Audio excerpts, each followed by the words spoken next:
Hello बच्चों, let this question. A block of ice of mass m 10 kg is moved back and forth over the flat horizontal surface of a large block of ice. Both blocks are at 0 degree Celsius. Force that produce the back and forth motion acts only horizontally.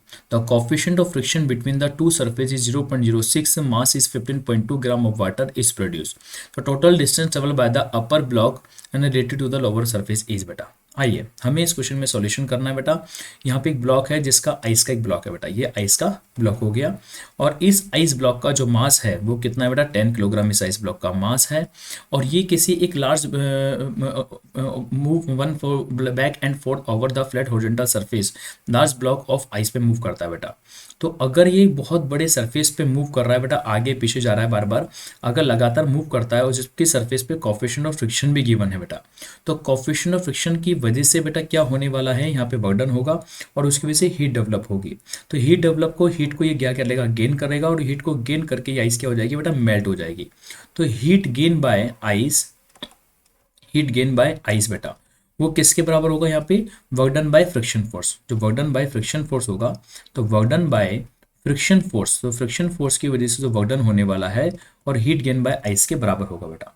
तो heat gain by ice क्या हो जाएगा, उससे melt होगा, latent heat होगा ml, और जो work done होगा वो यहाँ पे वर्क डन क्या होगा, फोर्स इंटू डिस्प्लेसमेंट होगा। तो फोर्स इंटू डिस्प्लेसमेंट यहाँ पे वर्क डन होने वाला है और फोर्स क्या होने वाला है, म्यू इंटू एन होने वाला है। वर्क डन फ्रिक्शन जो फोर्स होता है, फ्रिक्शन फोर्स हमेशा म्यू इंटू एन होता है और एन हमेशा किसके बराबर होता है, आपके एम जी के बराबर होता है। तो यहाँ पे वर्क डन हो जाएगा mu M G into displacement D हो जाता है बेटा। तो फाइनली हमसे क्या पूछा गया, तो कितना डिस्टेंस मूव करेगा, total distance travel by the block पूछा गया, डिस्टेंस पूछी गई है। तो डिस्टेंस यहाँ पे हो जाएगा m into L divide by coefficient of friction mu M G हो जाता है। मास से मास को आप यहाँ पे कैंसिल आउट कर सकते हैं। तो अगर मास से मैंने मास को कैंसिल आउट कर दिया, यहाँ पे ml हो जाएगा और यहाँ पे देखो, यहाँ पे जो ये ml है, यहाँ पे ये ब्लॉक का मास नहीं है, यहाँ पे तो मास में कंफ्यूज मत हो। ये मैं आपको यहाँ पे क्लियर कर देता हूँ। यहाँ पे जो मासेज हैं ये किस किस के मास है बेटा, ये तो मास है किसका, आइस का, जो मेल्ट होने वाला है आइस का, और ये लेटेंट हीट बेटा।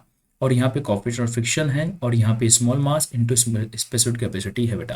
तो अगर मास देखें तो बेटा यहाँ पे स्पेशली जो मास बोला गया है वो 10 किलोग्राम इज मूव बेटा। 10 किलोग्राम यहाँ पे क्या कर रहा है, मूव कर रहा है। तो 10 किलोग्राम जो मूव कर रहा है वो तो ब्लॉक का मास हो गया, जहाँ पे मूव कर रहा है। तो मान लीजिए यहाँ पे 10 किलोग्राम यहाँ पे इस 10 kg पर ये क्या कर रहा है बेटा, मूव करता है। तो अगर 10 kg पे ये मूव कर रहा है यहाँ पे, तो कोएफिशिएंट ऑफ फ्रिक्शन जो यहाँ पे हम देख पा रहे हैं, तो यहाँ पे हम क्या देख पा रहे हैं कि बेटा कि अगर इसके ब्लॉक का जो मास है, इस ब्लॉक का मास वो 10 किलोग्राम है जो कि आपको मूव कर रहा है। और जो आपके पास block of ice of mass 10 kg is move back and forth over the flat horizontal surface of a large block of ice. और both blocks are at 0 degree Celsius. The force produce the back and forth की वजह से motion हो रहा है। 15.2 gram of water is produce. तो जो water produce हुआ वो केवल कितना बेटा, 15.2 ग्राम है। इसको किलोग्राम बदलेंगे तो 10 के पावर माइनस का 3 बेटा। तो 15.2 ग्राम वाटर प्रोड्यूस हुआ और जो मास है, जो पूरे कंप्लीट आइस का जो मास है, कंप्लीट आइस का जो मास है वो 10 किलोग्राम है, जो पूरा मोशन कर रहा है, ये कंप्लीट मोशन कर रहा है। उसमें से आइस जो बन रहा है केवल 15.2 बन रहा है। और लेटेंट हीट जो होती है बेटा वो कितनी होती है, 3.34 हमें गिवन है इंटू 10 की पावर 4 5 यहाँ पे गिवन है बेटा। और यहाँ पे अगर कोएफिशिएंट फ्रिक्शन की वैल्यू की बात करें वो 0.06 गिवन है। कोएफिशिएंट ऑफ फ्रिक्शन हमें 0.06 यहाँ पे दे रखा है बेटा। कोएफिशिएंट ऑफ फ्रिक्शन यहाँ पे हमें बता रखा है 0.06 है। और जो मास है, कंप्लीटली जो मास है वो 10 किलोग्राम का है और जी एक्सेलरेशन ड्यू टू ग्रेविटी है। इसको सॉल्व करने पर जो डिस्टेंस है बेटा वो हमारे पास 863.4 मीटर के अप्रोक्सीमेट आ जाता है। तो हमारा डिस्टेंस जो है 863 मीटर डिस्टेंस हो जाता है। बी ऑप्शन हमारा एकदम करेक्ट हो जाता है बेटा, क्योंकि हमें मालूम है कि जब भी आइस को मेल्ट होना है तो आइस को मेल्ट होने के लिए क्या चाहिए, हीट चाहिए। तो वहाँ पे हीट हमेशा कोई ना कोई देगा। तो यहाँ पे हीट कौन दे रहा है, उसको work done by the friction force दे रहा है। और वर्क डन क्या होता है, फोर्स इंटू डिस्प्लेसमेंट, और फ्रिक्शन फोर्स क्या होता है, म्यू एम जी होता है, मतलब म्यू एन होता है। इस प्रकार से हमने इस क्वेश्चन को सॉल्व किया और बी ऑप्शन हमारा एकदम करेक्ट हो जाएगा। ओके बेटा, थैंक यू।